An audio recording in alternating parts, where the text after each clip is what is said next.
Usually when we talk about a medical diagnosis, there is this expectation of precision. Right. Yeah, like it's a math problem or something. Exactly. It's like engineering. You fall down, you break your arm, the x-ray shows that jagged white line, and the doctor just points at the film and says, there it is. That is the problem. Yeah, it's undeniable. The evidence is right there in black and white. Right. But I was thinking about this, and I just keep wondering, how do you take an x-ray of silence? Oh, wow. That is a heavy question. I mean, how do you quantify the exact microscopic moment a shared living room turns into? Like a waiting room. Have you ever sat right next to someone you care deeply about, maybe your knees are even inches apart, yet you felt like you were orbiting in completely different universes? Yeah, it is the absolute definition of diagnostic muddy waters, honestly. Muddy waters, I like that. Well, because with physical injuries, like you said, the trauma is visible, right? But with emotional isolation, especially the slow, quiet kind, the injury is defined entirely by what is missing. What's not there? Exactly. It's the lack of eye contact, the absence of a question, the empty space on the couch. And navigating that empty space is pretty much our entire mission today. I'm really looking forward to this one. Me too. We are looking at the anatomy of emotional isolation within a partnership. And our source material for this deep dive is actually a short, anonymous blog post. It's a really powerful piece of writing, too. And it was posted by a wife who is experiencing just this profound, quiet, devastating loneliness right in the middle of her own home. Yeah, hiding in plain sight, basically. Exactly. So we're going to unpack this confession line by line, really get into it to understand how this silent drift happens. We'll look at the very real danger of trying to act chill when you were actually just starving for connection. Right, that chill girl trap. Oh, we are definitely getting into that. Okay. And finally, we'll talk about what it truly takes to break that spell of isolation. So, okay, let's unpack this. Let's do it. The very first sentence she writes sets the entire psychological stage for the whole post. Yeah, read that first line for us. She says, I don't even know how to explain this without sounding dramatic, but I feel invisible in my own marriage a lot. Man, that opening disclaimer, the without sounding dramatic part, it really caught me off guard. How so? Well, because before she even tells us what is hurting her, she is preemptively minimizing her own emotional starvation. I mean, why does she feel the need to apologize for her own pain before she even describes it? What's fascinating here is the heavy social conditioning embedded in that single phrase, Social conditioning, like how we're taught to handle pain. Exactly. When you suffer a physical injury, you don't preface it by saying, hey, I don't want to sound dramatic, but my femur is protruding from my leg. Right. You just scream for an ambulance. You demand immediate help because the biological damage is undeniable. But with emotional neglect, our society has trained us to view psychological pain as, subjective. Like it's all in our heads. Right, or worse, as an overreaction.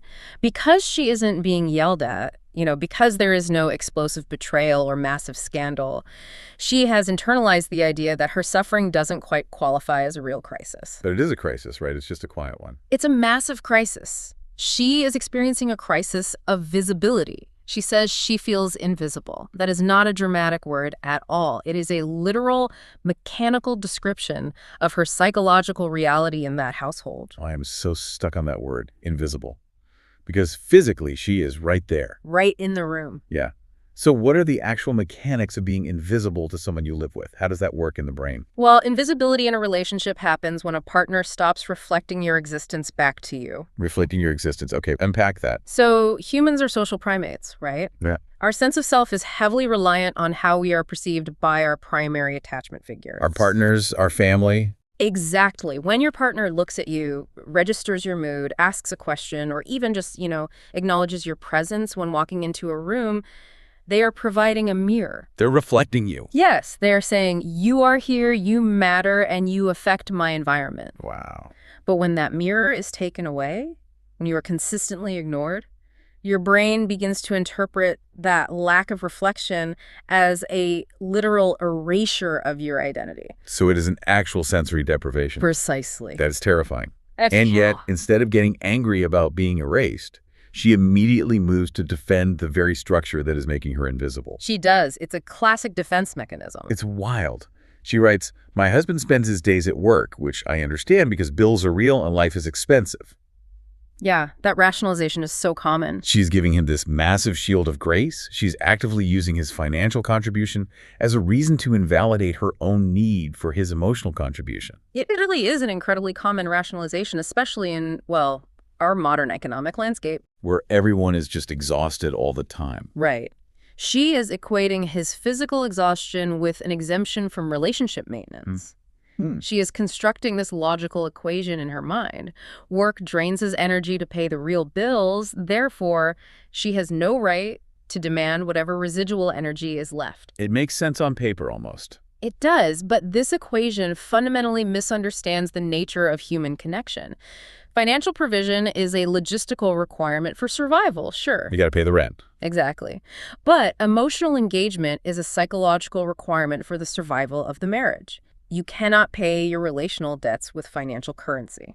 Okay, let me push back on that a little bit, or at least play devil's advocate for the husband here. Sure, go for it. The guy works all day. Let's say he is grinding for 8, 10, 12 hours. His boss is demanding, the commute is terrible. Life is actually really expensive right now. It certainly is. Isn't coming home, eating, and just wanting to zone out in front of Netflix just what a tired human does to survive? Why are we treating his desire to watch TV like it is some kind of hostile act? That's a fair question, but it raises a really critical distinction between the mechanics of decompression and the mechanics of dissociation. Decompression versus dissociation. Okay, break that down for me. So decompression is a temporary, bounded state of resting your nervous system so you can eventually return to your life refreshed. Like taking a quick nap. Exactly. You watch a show, you let your brain idle, you sigh, and then you turn to your partner and say, wow, work was a beast today. Right, you come back to reality. You re-engage. You have used the rest to fuel the connection. Dissociation, however, is using the screen to entirely check out of your reality on a chronic, indefinite basis. Oh, I see. When he strings episode after episode together every single night, the television ceases to be entertainment. It becomes an active fortress. Okay, a fortress. Okay. So he is basically building a wall with episodes of whatever show he is watching. Precisely. It is a socially acceptable way to be entirely absent while remaining physically in the room. Because he's not out at a club or whatever, he's home. Right. He's on the couch. But he isn't just resting. He is systematically blocking out the environment, which includes her. And the result on her is devastating. Let's look at how she describes her own status in the living room while he is hiding behind that fortress. Yeah, this part is just the gut punch of the entire first section. She says, it's like I'm just furniture in the room. Just furniture. I mean, let's dissect the utility of furniture for a second. What is the defining characteristic of a couch or a lamp? That you use it. It is useful, it is stationary, and it is entirely taken for granted until it breaks or until you stumble over it in the dark. Oh, wow. Yeah. It doesn't require attention, it doesn't require maintenance conversations, and it certainly doesn't require emotional reciprocity. It just exists to facilitate the comfort of the user. You don't ask the couch how its day was. You just sit on it. Exactly. You just use it. And by reducing herself to the status of furniture, she is acknowledging that her only perceived value in his evening routine is her quiet, undemanding proximity. Man, that is bleak. And when she tries to break that inanimate status, when she actively tries to be a human being and asks him about his day, the response she gets is incredibly telling. It really is. She writes that he replies with a single word. He just says, fine. And she includes the most crucial detail here, without looking up. Yeah, that physical detail, the without looking up part, is where the invisibility goes from a feeling to an active behavioral enforcement. Behavioral enforcement. Yes, a word spoken without eye contact is a purely transactional exchange. It is the verbal equivalent of tossing a coin into a toll booth basket as you speed by. Just paying the toll so he can keep watching his show. Exactly. I want to understand the mechanics of eye contact here, though. Why is the fact that he didn't look up so devastating to her? What is actually happening in the brain when a partner refuses mutual gaze? Mutual gaze is actually one of the most fundamental mechanisms of mammalian bonding. Mammalian bonding, so this goes way back. Oh, yeah, deep evolutionary biology. When two partners make eye contact, it activates the mirror neuron system in the brain, which allows us to empathize and read each other's emotional states. Okay, mirror neurons. Right, and it triggers the release of oxytocin, which fosters trust and safety. In a bonded relationship, partners rely on each other for what psychologists call co-regulation. Okay, wait, pause right there. Co-regulation. That sounds like something an HVAC system does to keep a building at room temperature, you know? Right. It does sound very mechanical. What does co-regulation actually look like for two normal people just sitting on a couch on a Tuesday night? It actually is very much like a biological thermostat, believe it or not. Really? Yeah. Let's say you come home feeling anxious or stressed, Yeah. right? Your internal temperature is running hot. Okay. Yeah, we've all been there. If your partner looks you in the eye, speaks in a calm tone, and acknowledges your state, your nervous system literally mirrors their calm state. Oh, wow. Their presence helps regulate your physiology. Your heart rate slows down, your breathing deepens, you co-regulate each other's nervous systems through active engagement. So it's an actual physical process. Absolutely. So when he refuses to look up, he is denying her that biological anchor. He is severing the connection cable. So by just saying fine to the television screen, he's basically treating her question like a pesky pop-up ad on a website or something. That's a great analogy. He is just clicking the tiny little X in the corner so he can get back to his primary engagement. That is a brutal way to picture it, but it feels incredibly accurate. He is clicking close on her attempt to exist. God, that hurts. And that leaves her in this agonizing state of suspension. Yeah. She describes sitting next to him on the couch, watching him watch episode after episode, and she says, I'm just waiting for him to notice me. And then, true to form, she immediately invalidates her own pain again. Right. She writes, it sounds so pathetic typing that, but it's true. It is deeply tragic that she views her fundamental biological need for connection as pathetic. It's not pathetic at all. Not even a little bit. Waiting to be noticed by your chosen life partner isn't a sign of weakness. It is the baseline requirement for emotional survival. Yeah. But because she has rationalized his behavior, because bills are real and he is tired, she turns the shame inward. She convinces herself that her hunger is the problem, not his starvation diet. This dynamic creates such a bizarre paradox Mm-hmm. because he is literally right there. She could physically reach out and touch his arm if she wanted to. The physical proximity is what makes it so crazy-making. Exactly. If you were out of the house, like working a night shift on an oil rig or something, the loneliness would make logical sense to her brain. Right. She would understand why she's lonely.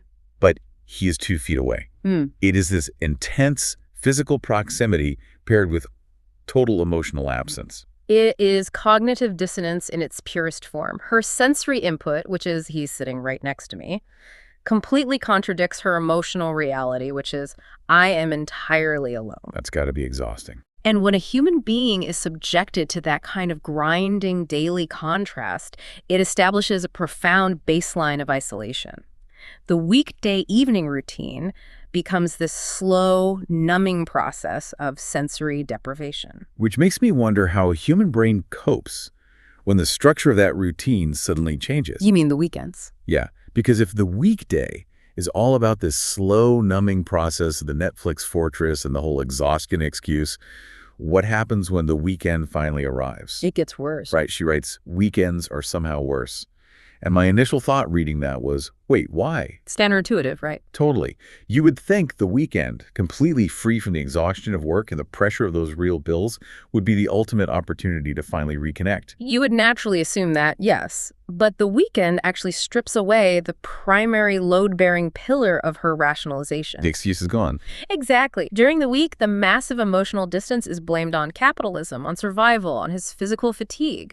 He ignores me because he is providing for us. Which is a story she can live with, kind of. Right. It's a narrative she can somewhat digest, even if it is painful, because it paints him as a tired provider rather than a neglectful partner. Oh, okay. But on Saturday morning, that distraction is totally gone. The excuses evaporate. The marriage is suddenly stripped down to its bare emotional bones. And what she sees is not great. No. What she sees in the harsh light of the weekend is devastating because it reveals his actual priorities when he has a choice. Right. Because during the week, he has to work. Yeah. He has no choice. On the weekend, he gets to choose what he does with his restored energy. And he chooses the bar. Right. She writes that he goes to the bar with his friends. And again, her instinct is to be so incredibly accommodating. She bends over backwards. She does. She writes, I'm not even mad that he has friends. I think people need their own space. She is trying so hard to be the understanding, rational, modern wife who doesn't suffocate her husband. But then she asks the one question that shatters her own defense. She writes, but every weekend. That single question every weekend is the exact moment her rationalization totally breaks down. It has to. Let's be clear here. It is absolutely healthy and necessary for couples to maintain independent social lives and hobbies. Oh, 100%. Yeah. Nobody wants to be completely enmeshed. Enmeshment is not the goal at all. Mm. But we are looking at the allocation of finite restorative energy. Right. Where is he spending his battery power? Exactly. When one partner consistently, predictably, and entirely chooses external socialization over internal connection every single time the opportunity arises, it sends an unequivocal message. Which is? He is actively choosing to spend his best energy outside the container of the marriage. The living room is for his exhaustion. The bar is for his vitality. Man, that is a staggering realization. He brings his dead battery home to recharge on the couch, and once it's silly charged by the weekend, he takes it out of the house to power his friendships. That's exactly what's happening. And the emotional fallout for her is captured in this perfectly distilled sentence. She says, "It feels weird being married and still feeling single." Married and still feeling single. We really need to unpack the specific, disorienting grief of that state. Yeah, please do. When you are single, your expectations align perfectly with your reality. You expect to be alone on a Saturday night. Right, it's not a surprise. You organize your life, your thoughts, and your domestic space around your own solitude. There is a structural integrity to it. It's stable. But when you are married, the implicit foundational contract is that you have an emotional anchor. To have the societal label of a marriage, to have the wedding ring, the shared mortgage, the combined tax returns, but to experience the emotional reality of being entirely solitary. It creates a profound psychological vertigo. Vertigo. That is the perfect word for it. It's almost like living in a house where the walls look totally solid, but they were actually just holograms. Oh, that's a great image. You know, you keep trying to lean against them for support, and you just fall right through into empty space. You are doing the physical actions of a married person, but you are performing to an empty theater. That architectural metaphor is spot on. Let's look at how she behaves inside that hologram house while he is out at the bar. Okay. She says, "I make dinner for one, clean the kitchen, and pretend I'm fine." I am so baffled by this specific routine, honestly. Why's that? Because she is completely alone in the house. The guy is at the bar. Who on earth is she pretending for? Why doesn't she just eat cereal over the sink and cry if she wants to? Because if she eats cereal over the sink and breaks down, the whole illusion shatters. She is pretending for herself. She is trying desperately to maintain the structural integrity of the home because the emotional integrity is completely collapsed. So the domestic routine is basically a coping mechanism. Absolutely. Cooking a proper dinner and meticulously cleaning the kitchen are actions of control and normalcy. It's like she's following a script. Yes. By going through these domestic motions, she is anchoring herself to the script of a functioning household.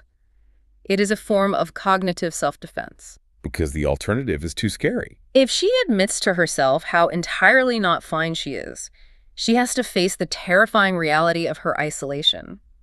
So she is keeping the stage perfectly set and brightly lit, even though her co-star has walked off the set. And while she's maintaining this immaculate lonely stage, she receives the ultimate bare minimum communication. The text message. Right. She writes, "Sometimes I'll get a late text like heading home soon, and that's basically all I receive from him." Let's deconstruct the anatomy of that text message for a second. Okay, let's do it. Heading home soon.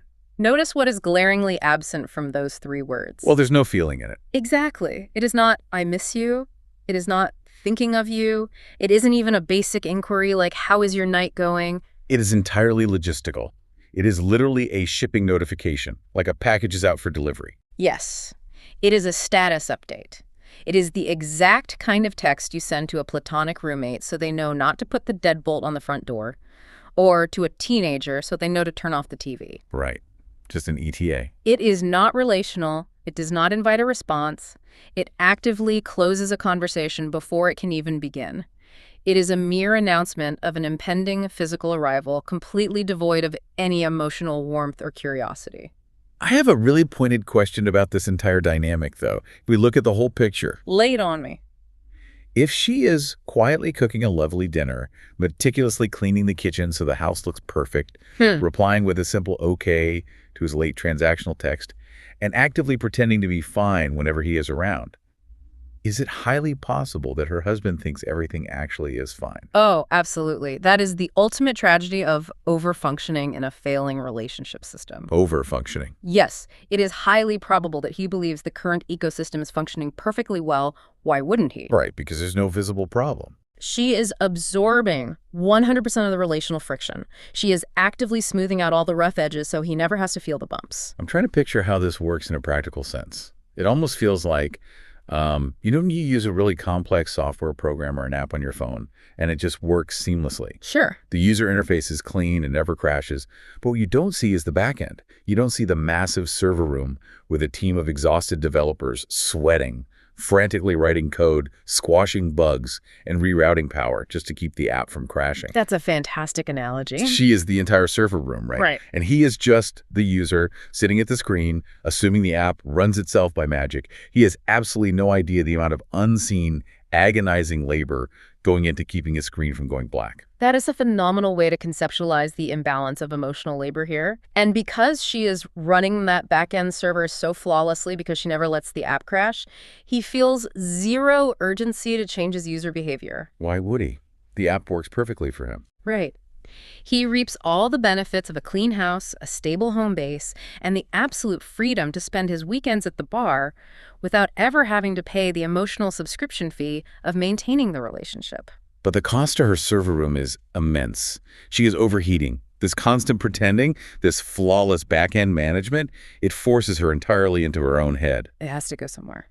She is trapped in the silent echo chamber of her own unexpressed, unmet needs. And when the present reality is this painful, this isolating, and this exhausting, what does the human brain naturally do to survive? Well, it initiates an escape protocol. An escape protocol. Yes. When a person is starved of connection in the present moment, they cannot simply exist in that void. The brain requires psychological sustenance. So if it cannot find it in the present, it retreats into the past. It seeks refuge in memory. Which brings us perfectly to the profound nostalgia she expresses in the next section of her confession. Because she can't survive the silence of the present, her mind naturally drifts backward to what they have lost. And what she chooses to focus on is incredibly revealing. It really is. She writes, I definitely miss when we used to laugh over dumb things and tell each other random stories. Let's pay very close attention to what is completely absent from her nostalgia here. Okay, what's missing? When people reflect on a failing marriage, you might expect them to mourn the loss of grand, sweeping, romantic gestures. Like anniversaries or big trips. Right, but she isn't mourning expensive vacations. She isn't crying over a lack of diamond jewelry or dramatic, cinematic declarations of love. She misses laughing over dumb things. She misses random, pointless stories. That is what gets me. The things she misses are so incredibly small, they are microscopic.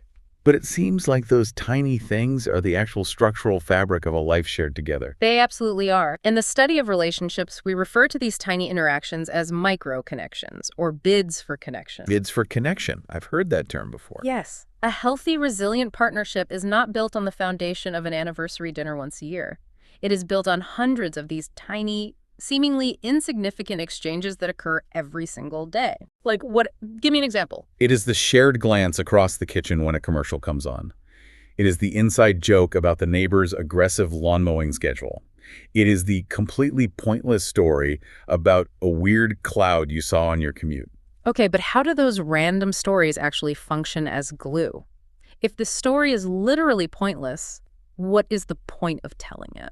Because the content of the story is entirely irrelevant. Really? Totally irrelevant. The true subtext of every random story is, I experienced this moment today, and out of all the people on earth, I wanted to share it with you because you are my person, and I value your witness to my life. Wow. I value your witness to my life. That's beautiful. These micro-connections are the conversational mortar that binds the bricks of a relationship together. They foster a continuous, low-level hum of safety and mutual interest. And in her marriage, that low-level hum has completely flatlined. The mortar has dissolved to dust. The contrast between those easy-flowing random stories of the past and the grueling reality of her present is just stark. She explains exactly what it would take to achieve a micro-connection now. She writes, now I would have to pause the TV myself just to get a full sentence from him, and even then it feels forced. We must linger on the mechanics of that incredibly powerful imagery. having to pause the TV. Yeah, she has to physically intervene. The television has evolved from a piece of electronics into a tangible, active barrier in their relationship.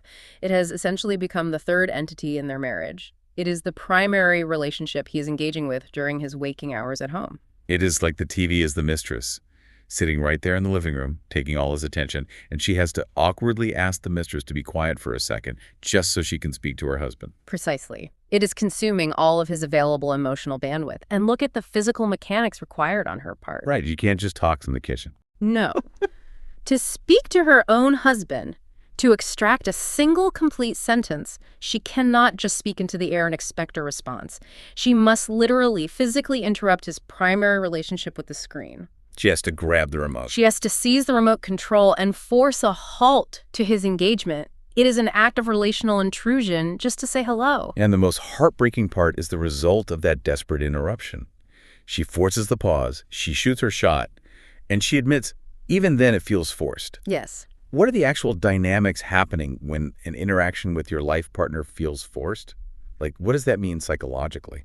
When an interaction feels forced, it means we are witnessing a complete collapse of intrinsic motivation.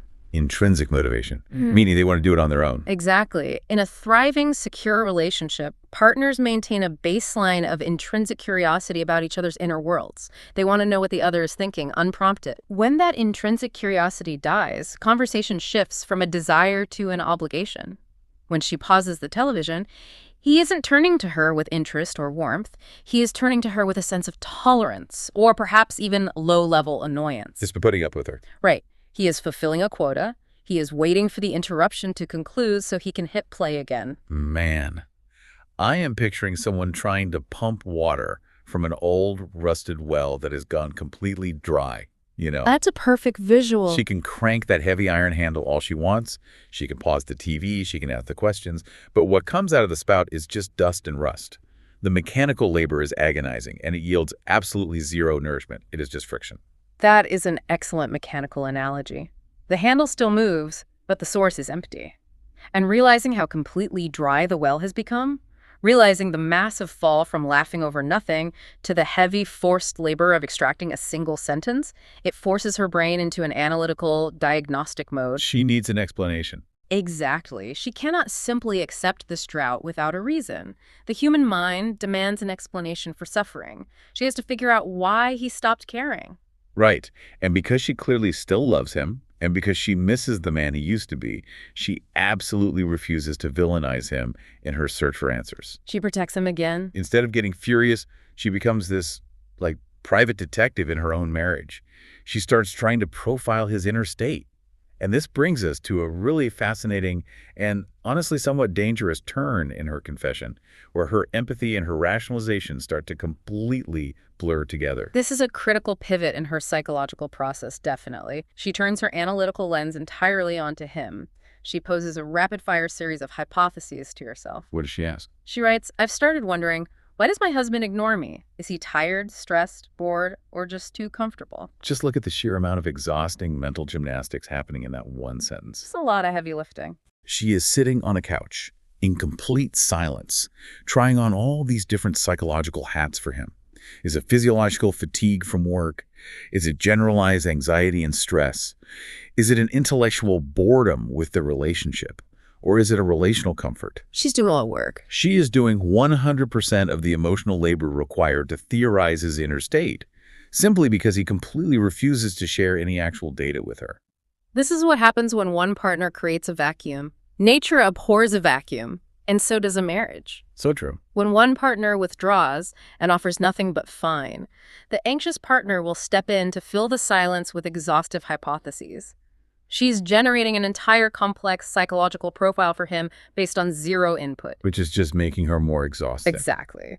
And of all the options she lists, I really want to draw our focus to the very last one, just too comfortable. Yes, let's unpack comfortable. Yeah. Because in the grand scheme of relationship goals, we usually think of comfort as the ultimate finish line, right? We do normally. You date, you get through the awkward phases, you get married, so you can finally just be comfortable with someone.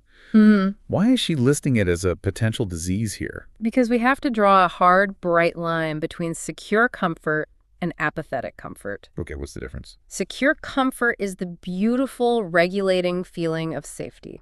It is the state where you don't have to perform, you don't have to wear a mask, but you still actively cherish, protect, and engage with the other person. You are comfortable in their presence. That sounds great. It is great. Apathetic comfort, on the other hand, is when comfort degrades into taking the other person entirely for granted. It is the arrogant belief that the relationship is a permanent, indestructible fixture that requires absolutely zero maintenance energy. It is basically treating the marriage like a house that will never, ever need a new roof, a fresh coat of paint, or a plumbing check, no matter how many harsh winters it goes through. You just expect the house to stand forever while you completely ignore it. Exactly. The insidious danger of being too comfortable in this apathetic sense is that it breeds a profound, chilling neglect that doesn't look like malice on the surface, but causes the exact same amount of structural damage to the relationship over time. And she is explicitly clear that she does not believe there is any malice in his heart. She defends him to the end. She writes, "I don't want to attack him because I know he isn't a bad person." She is so incredibly careful to protect his character. Think about it. She is writing this in an anonymous blog post. She could say anything. She could vent all her rage, call him every name in the book completely safely, and yet she goes out of her way to defend his fundamental goodness. And then she offers up this singular, tiny beacon of hope to prove he isn't bad. The cereal. Yes. She writes, "He still pays attention in little moments, like when he remembered my favorite cereal last week. That sounds small, but it gave me hope." We need to put this favorite cereal incident under a microscope. Let's do it. On the literal surface, it functions as a microconnection, much like the random stories she missed from their past.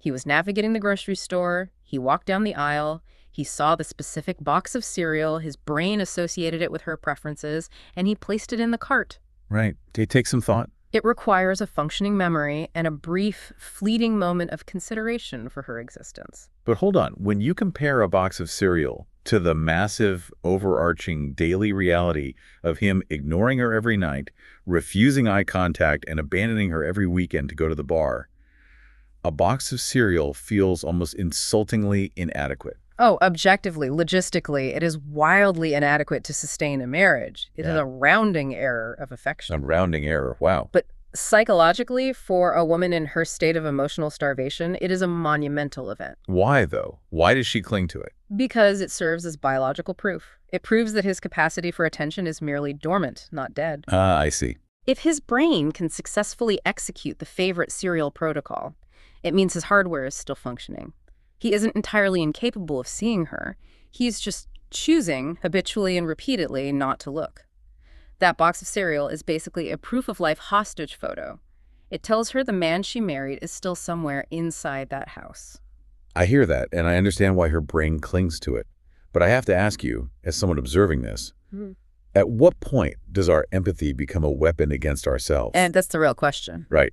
Knowing our partner works hard, knowing they aren't technically a bad person, holding on to the desperate hope of a $4 box of cereal. At what point does all that beautiful empathy become a toxic excuse for accepting total, crushing neglect? That is the dangerous razor's edge she's been walking for months, perhaps years. Empathy is a vital component of any partnership. But when empathy requires the constant silent suppression of your own fundamental human needs, it mutates into self-abandonment. Self-abandonment, that's heavy. She is generously empathizing with his hypothetical work stress while she is actively starving to death emotionally right next to him on the couch. It is like walking through a totally dead, barren, dried-up garden and finding a single tiny green leaf poking out of the dust. Right. Finding that leaf tells you that the soil can still technically support biology. It proves the science of growth is still possible. But it doesn't change the fact that you are currently living in a desert. And a human being cannot survive by eating one tiny green leaf a week. That is a perfect encapsulation of the dynamic. Starvation makes a single crumb feel like a magnificent feast. But a crumb cannot sustain a human body, and a box of cereal cannot sustain a complex marriage. No, it can't. The profound danger here is that this tiny, sporadic breadcrumb of hope might just be enough to keep her paralyzed. It might keep her trapped in the endless cycle of waiting on the couch, rather than empowering her to stand up and demand a real, sustaining meal. And I genuinely think deep down she knows that. I think so too. I think the process of typing this out, of seeing the absurdity of surviving on a box of cereal in black and white on the screen, finally brings her to a critical breaking point in her own narrative. Because right after she mentions the cereal, the entire tone of her writing shifts. It really does. She stops analyzing him, she stops making excuses for his fatigue, and she turns the heavy lens of accountability directly onto herself. She writes, "I think I should have spoken up sooner, instead of swallowing everything and acting chill." Yes, the level of introspection she reaches here is profound and incredibly brave. She recognizes her own complicity in the silence. Acting chill. I really want to stop and look at that phrase. It echoes through every corner of modern dating and marriage advice. Be the chill girl, be low maintenance, don't nag. It feels like such a societal trap. It is a massive trap. Where does this urge to act chill come from, and how does it actually function inside a relationship? The chill girl, or low-maintenance partner trope, is a deeply ingrained sociological trap, particularly for women, though, anyone can fall into it. What does it actually mean in a relational context? It means systematically suppressing your own valid needs, minimizing your boundaries, and presenting a constant agreeable facade of ease in order to be perceived as the ideal, undemanding partner. Because nobody wants to be high maintenance. Exactly. It is driven by a core fear. The belief that if you ask for too much, if you require actual emotional labor from your partner, or if you show the true inconvenient scale of your emotional requirements, you will become a burden. And if you're a burden. And if you are a burden, you will be abandoned. So to prevent abandonment, you abandon yourself first. You act chill. So you just swallow everything to keep the peace. You swallow the sharp sting of loneliness when he stares blankly at the TV.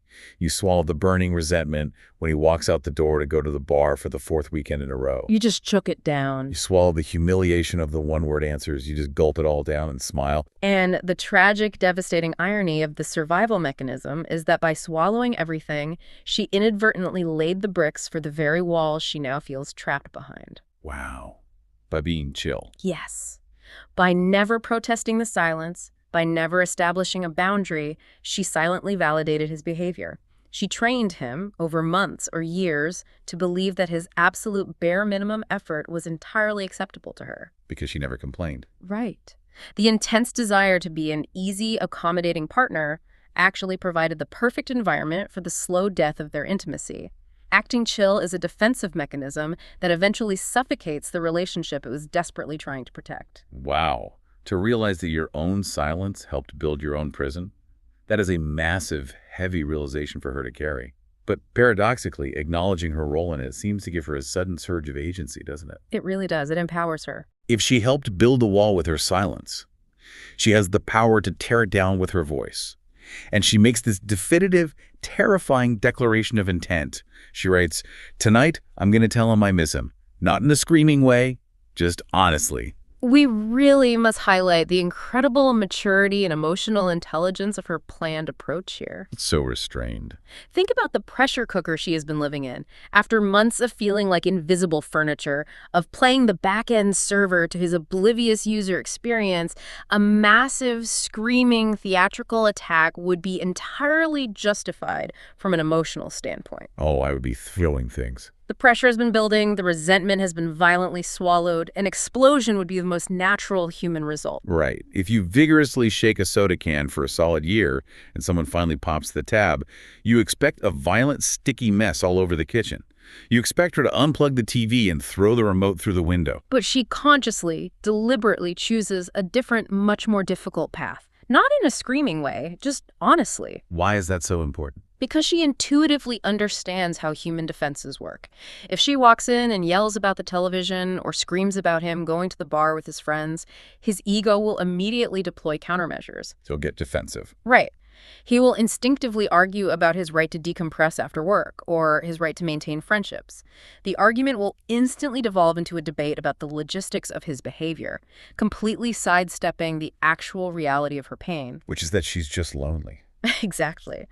But by simply vulnerably saying, "I miss you," she bypasses the ego's defenses entirely. She speaks directly to the core emotional truth of the issue. She isn't attacking his fortress. She is standing outside the gate, unarmed, inviting him back out. But even with this incredibly mature, disarming approach, the sheer vulnerability of the act is agonizing for her. It's terrifying. She admits in her post, "It feels embarrassing needing to ask your own husband for attention." I really want to dig into that specific feeling of shame. Why is it so deeply humiliating to ask for the bare minimum of emotional connection from the exact person who stood up in front of your friends and family and vowed to be your life partner? It is intensely embarrassing because the act of asking exposes the profound, undeniable asymmetry in the relationship's power dynamic. The power dynamic. How so? When you have to explicitly ask for attention, you are openly, verbally admitting that you are operating at a severe deficit. You are revealing your deep relational hunger to the person who currently holds all the food and who has been choosing not to feed you. God, that's brutal. It places you inherently in a position of complete powerlessness. You are essentially begging someone to voluntarily bestow upon you something that was supposed to be freely, continuously given as the baseline of the marital contract. Having to audibly ask your own spouse to please look away from a glowing screen and acknowledge your existence is a profound, visceral blow to a person's ego and core sense of self-worth. It is like having to raise your hand in your own living room and ask someone to please remember that you are a human being who exists. The indignity of that is just staggering. Exactly. It strips away all pride. But despite that intense shame, despite the indignity and the fear of rejection, she manages to hold on to this incredible, resilient strain of optimism. She does. She concludes her confession with these final thoughts. But I still believe we can fix this. Maybe he doesn't realize how lonely I've been. Maybe this is just a bad season, not the whole story. A bad season, not the whole story. That is such a beautiful, desperate, profound reframe of her entire reality. It is the ultimate expression of relational hope. Unpacking the psychological concept of a season in a marriage is crucial here. Let's do that. Why a season? Reframing a chronic, painful crisis as a mere season does something very specific and powerful to the human mind. It bounds the problem. It gives the pain an expiration date. Meaning it won't last forever. Right. If she believes that this silent, agonizing isolation is simply how the marriage is now, forever, then the situation is terminal. Despair and divorce are the only logical responses to a terminal diagnosis. Because what else can you do? Exactly. But if this is just a bad season, it implies a natural, inevitable transition. Seasons are temporary by definition. Winter feels endless, dark, and brutal when you are standing in the middle of it. But spring is a biological, undeniable inevitability. The earth has to turn. The earth will eventually tilt back toward the sun. By calling this period a season, she is creating the necessary mental and emotional architecture for redemption, for change, and for the return of warmth. She is offering him the ultimate benefit of the doubt that his ignorance of her pain is a temporary, accidental blindness, not an intentional, permanent cruelty. So if we look at the reality of her situation, what does this all mean for her tonight? I mean, I am picturing the scene. The workday ends, the dinner for two is eaten in complete silence, and he reaches for that TV remote to start another episode to build the fortress again. And she has to make her move. Right. She decides to physically reach out, pause that screen, and risk her entire chill girl status quo for the terrifying truth. She is pushing all her emotional chips to the center of the table. She is betting her entire sense of self on the hope that when he finally looks up from the black screen, he will actually see her again. It is the ultimate relational moment of truth. She is shifting the entire dynamic from passive, agonizing waiting to active, terrifying intervention. She's forcing it. She's forcing the issue. If she speaks her truth honestly, if she strips away the armor and says, "I miss you," and he still chooses to look back down at the screen, to dismiss her, to click close on her existence, And she knows. then the ambiguity is over. She will finally have the clear, undeniable X-ray of the fracture, the muddy waters will clear, and she will know the marriage is fundamentally broken. But if he listens, But if he hears the vulnerability in her voice, if the simple, devastating phrase, "I miss you," manages to pierce through his fortress, if it shakes him out of his comfortable apathy and he truly looked at her, then the season can begin to turn. The ice can start to melt. that brings us to a really powerful, necessary reflection point for everyone listening to us right now. I want you to think about your own life, your own living room. How many of you are acting chill in some area of your life right now? It's a tough question to answer, honestly. It is. How many of you are quietly making elaborate dinners for one in your own minds, flawlessly managing the entire back-end server of a romantic relationship, or a deeply unequal friendship, or a draining family dynamic, while silently swallowing your resentment and pain just to keep the peace and avoid being a burden? It is a question that requires rigorous, uncomfortable honesty. The illusion of peace in many relationships is often purchased entirely by the silent, invisible suffering of one partner. Let's look back at the incredible emotional arc we've traveled on this deep dive today. We started in a quiet living room with a woman who felt literally invisible, reduced to the humiliating utility of furniture in her own home. Yeah, just waiting to be noticed. We painstakingly deconstructed the agonizing, numbing cycle of the evening Netflix binge, the paradox of the lonely weekend while her husband went to the bar, and the cold, logistical reality of those transactional text messages. We explored the incredible, exhausting mental gymnastics required to balance her profound personal loneliness against her deep, protective empathy for her partner's physical exhaustion. The chill girl trap. We examined the psychological mechanics of the chill girl trap and saw how a single, ordinary box of grocery store cereal can become a monumental lifeline of hope in an emotional desert.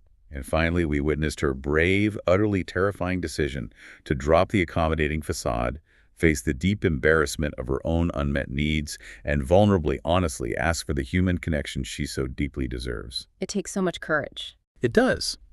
And if there's one thing to take away from her story, it is that silence in a relationship rarely, if ever, cures itself.